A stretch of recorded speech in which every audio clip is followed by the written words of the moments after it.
I recently retired from the California Highway Patrol after 23 years of service.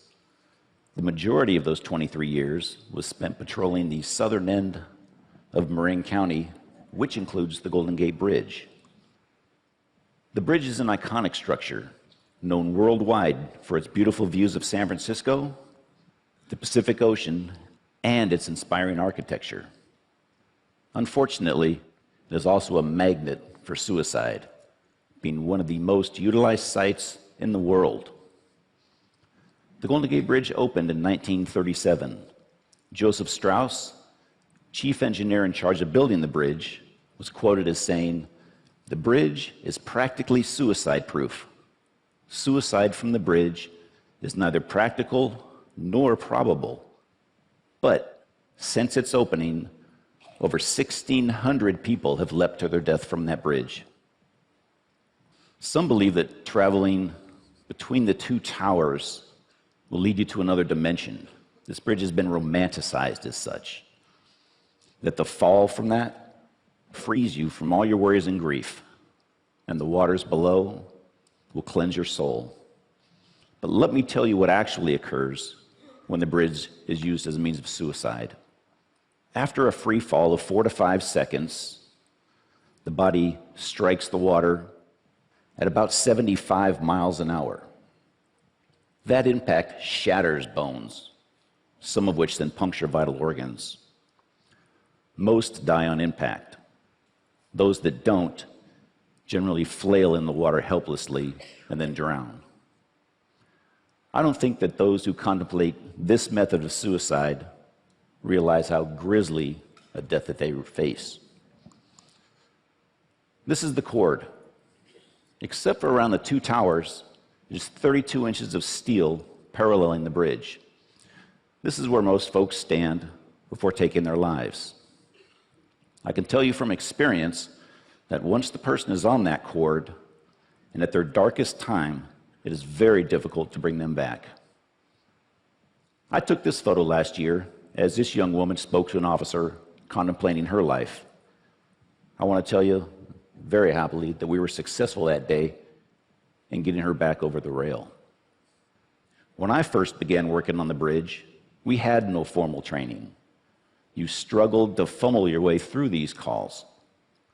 This was not only a disservice to those contemplating suicide, but to the officers as well. We've come a long, long way since then. Now, veteran officers and psychologists train new officers. This is Jason Garber. I met Jason on July 22nd of last year when I received a call of a possible suicidal subject sitting on the cord near mid-span. I responded, and when I arrived, I observed Jason speaking to a Golden Gate Bridge officer. Jason was just 32 years old and had flown out here from New Jersey. As a matter of fact, he had flown out here on 2 other occasions from New Jersey to attempt suicide on this bridge. After about an hour of speaking with Jason, he asked us if we knew the story of Pandora's box. Recalling your Greek mythology, Zeus created Pandora and sent her down to earth with a box and told her never, ever open that box. Well, one day, curiosity got the better of Pandora, and she did open the box. Out flew plagues, sorrows, and all sorts of evils against man. The only good thing in the box was hope. Jason then asked us, what happens when you open the box and hope isn't there? He paused a few moments, leaned to his right, and was gone. This kind, intelligent young man from New Jersey had just committed suicide. I spoke with Jason's parents that evening, and I suppose that when I was speaking with them that I didn't sound as if I was doing very well. Because that very next day, their family rabbi called to check on me. Jason's parents had asked him to do so. The collateral damage of suicide affects so many people. I pose these questions to you. What would you do if your family member, friend, or loved one was suicidal? What would you say? Would you know what to say? In my experience, it's not just the talking that you do, but the listening. Listen to understand. Don't argue, blame, or tell the person you know how they feel, because you probably don't. By just being there, you may just be the turning point that they need. If you think someone is suicidal, don't be afraid to confront them and ask the question. One way of asking them the question is like this. Others in similar circumstances have thought about ending their life. Have you had these thoughts?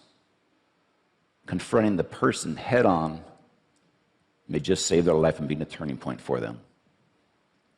Some other signs to look for: hopelessness, believing that things are terrible and never going to get better. Helplessness, believing that there's nothing that you can do about it.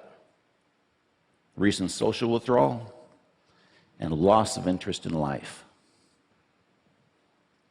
I'd like to introduce you to a man I refer to as hope and courage. On March 11th of 2005, I responded to a radio call of a possible suicidal subject on the bridge sidewalk near the North Tower. I rode my motorcycle down the sidewalk and observed this man, Kevin Berthia, standing on the sidewalk. When he saw me, he immediately traversed that pedestrian rail and stood on that small pipe which goes around the tower. For the next hour and a half, I listened as Kevin spoke about his depression and hopelessness. Kevin decided on his own that day to come back over that rail and give life another chance. When Kevin came back over, I congratulated him. This is a new beginning, a new life. But I asked him, what was it that made you come back and give hope and life another chance? And you know what he told me? He said, you listened. You let me speak, and you just listened. Today, Kevin is a loving father and contributing member of society. He speaks openly about the events that day and his depression in the hopes that his story will inspire others. Suicide is not just something I've encountered on the job. It's personal. My grandfather committed suicide by poisoning. That act, although ending his own pain, robbed me from ever getting to know him. This is what suicide does. For most suicidal folks, or those contemplating suicide, they wouldn't think of hurting another person. They just want their own pain to end. Typically, this is accomplished in just 3 ways: sleep, drugs or alcohol, or death. In my career, I've responded to and been involved in hundreds of mental illness and suicide calls around the bridge. Of those incidents I've been directly involved with, I've only lost 2, but that's 2 too many. One was Jason. The other was a man I spoke to for about an hour. During that time, he shook my hand on 3 occasions. On that final handshake, he looked at me and he said, "Kevin, I'm sorry, but I have to go." And he left. Horrible, absolutely horrible. I do want to tell you, though, the vast majority of folks that we do get to contact on that bridge do not commit suicide.